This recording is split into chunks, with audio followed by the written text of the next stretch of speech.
PG&E spends a bundle of money to influence our politics. It donated more than $4 million just to state-level campaigns in California last election. More than 80% of the state legislature took some PG&E money, just to give you an idea how widespread this is. That's come to a halt since our reporting raised questions about it and got the attention of the federal judge who oversees PG&E's probation. The company itself is a convicted federal felon, still serving time on probation. And right now, we're dealing with power outages in California because PG&E can't be trusted to keep its power grid safe during high wind. So it does deserve to have people angry at it. And the governor obliged. People should be outraged. They should be infuriated, Governor Gavin Newsom was quoted saying this week. It's not how things should work in the industry. None of us are happy about this. And yet, PG&E donated more than $208,000 to help elect Newsom last year.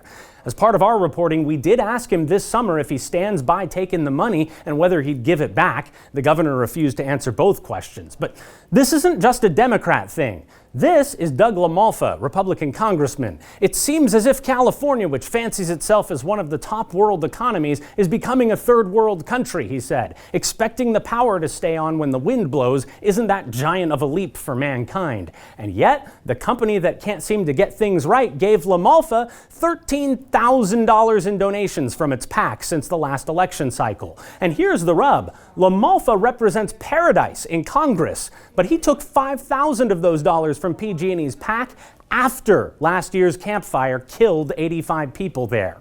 And it wasn't just him. Jim Nielsen represents paradise in the state Senate here in Sacramento. He's got a headline on his official site blasting PG&E's shutoff as unacceptable. What he can and did accept was a $6,400 donation from PG&E towards his campaign last year. We asked him if he'd give it back. His office never responded. Neither did the state's two major political parties, each of which gladly accepted more than $500,000 from PG&E last election cycle, both of which have elected officials acting shocked right now that PG&E's grid is in such a mess we can't trust it not to burn us down. The point is, for all the wailing and gnashing of teeth about PG&E from the people in power, PG&E makes a point of protecting its monopoly by pumping money into our politics. When the federal judge asked PG&E why the political spending was more important than fixing its power grid, the company said it wasn't.